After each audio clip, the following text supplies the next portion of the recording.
Hey everyone, Christian here with another palm review, and we're going to do a very well-known palm, especially in the United States.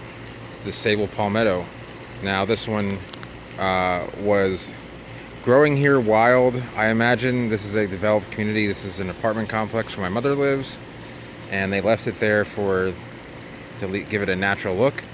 And if you go across the water here, let's use both hands. That's the problem with using my phone, is that it gets a little bit shakier than but the sun's setting. If you can look across, you can see the palmettos growing in habitat amongst some pines and some low-lying bushes. Some, unfortunately, Brazilian pepper, which is highly invasive. But palmettos are extremely tough. They usually don't let anything strangle it, take it over. I mean, there are strangler figs, but they don't actually strangle the plant literally and kill it. But let's go over the palmetto. Now, the palmetto is it is native to the southeastern U.S., starting from about Bald Head Island. I'm sorry, yeah, in North Carolina, the Cape Fear area. So you're talking like a Wilmington area, and then it goes along the coast, and then it kind of goes a little bit inland once you get around Hilton Head and a lot of coastal Georgia. And then you get into Florida, and it is, excuse me, my hand here, got mosquito. I always do this when the worst time for mosquitoes, shady and sunset. Luckily it doesn't rain today, but so yeah, it goes all the way across into onto the mid Gulf Coast, and then all the way down throughout Florida. You'll find palmettos. You'll find them more. I see the highest concentration of them in peninsular Florida, so like Gainesville South, and yeah, the areas that get more water in Florida, you'll see them taller, and some of the drier areas you'll see them a little bit stouter, and just kind of they languish a little bit, but they still grow just fine. Now, palmettos are extremely tough palms. They can withstand, even though they have fan leaves, they have palmate leaves as opposed to pinnate leaves, which tend to withstand wind. They can just take a beating. I mean, they'll keep all their leaves on at 140 mile an hour winds, like in Hurricane Charlie. I didn't see a single palmetto knocked over. They are tough. They're also native to parts of the northern Caribbean as well. I believe they're native to Cuba and maybe parts of eastern Mexico. But they're best known for being native to the southeastern U.S. They're the official state tree of Florida and South Carolina, which is kind of funny because palms are not trees; they're just large grasses. And so they didn't know that when they made that. But everyone sees this plant, they'll think of Florida or South Carolina, or just in the U.S. Let's think of warm weather. So sabals are, now in the East Coast we call them sabals. In the West Coast, like in California, even in Texas, they'll call them sabals. Sabal is technically the correct pronunciation, but you won't find any Floridians calling it sabal. It's okay. It's the way that it's just the way that we say it. So sabals, these are extremely cold hardy. They will grow as far north. I've seen them growing up into Virginia Beach when I used to live there. They have planted them there and survived with some protection. I've seen them growing in southern North Carolina, eastern North Carolina, Columbia, South Carolina, Augusta, through to southern parts of Atlanta, all the way through into the middle parts of the Gulf Coast states.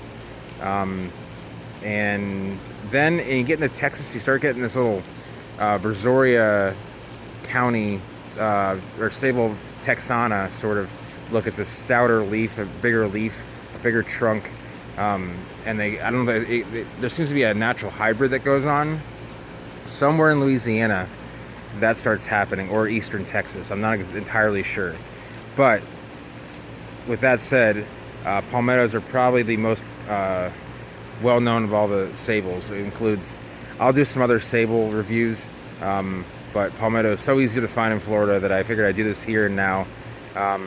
It is good weather for that. So as you can see, the inflorescences here, these are actually from last year. They're actually from last September. This palm is not trimmed up, and many palms on this property are. I chose this one because this is a natural look.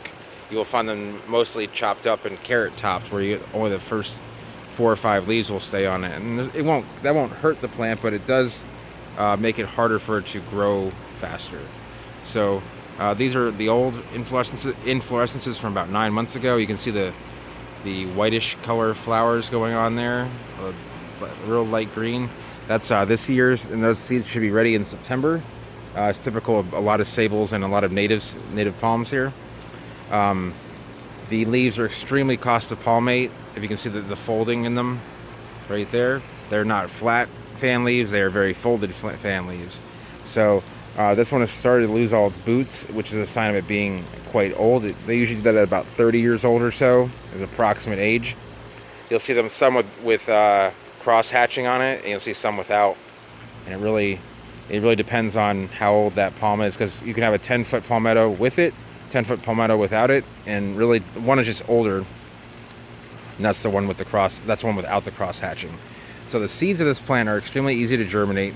They're the size of like a little pea, and you just throw them in soil, crank up the heat and water, and they are not fast growers. This palm is probably 20 years old. So if you can try and find one in a pot, or maybe you can get one dug out of the ground, you save yourself a lot of time.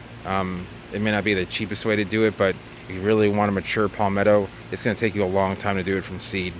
So I still enjoy palmettos every time I see them, and I see them every day, everywhere. They can withstand like if wildfires will come through Florida, it'll burn up a lot of the vegetation. It'll actually burn all the leaves on the palmetto and other palms that are native here, and they will grow right back. You can chop the top off of this thing and it'll grow back, as long as you don't kill the meristem. It is extremely resilient. One thing it does not like is root disturbance. So if I were to go start digging this plant up, not only would I find a huge mass of roots, but the palm would probably die if I didn't dig it properly. And it takes a while to properly root prune a palmetto. So that's one of the reasons why they are not easily just dug and moved just anywhere. So anyway, they will vary. Their look will vary based on their climate. Sometimes you'll see these in Miami with very little trunk, and they'll be putting out some flowers. There's it's kind of a seasonal difference. It has more of a reddish color to it. If I can get a video of that, I will. It's from near where my old apartment was. But yeah, otherwise, these plants are really nice to grow. They like full sun.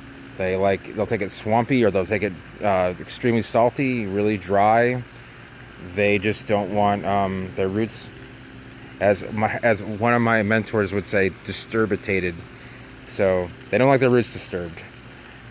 And with that said, that's about all I can say with the palmetto. I would highly recommend it to anyone who wants to get into growing palms, because it's just so resilient.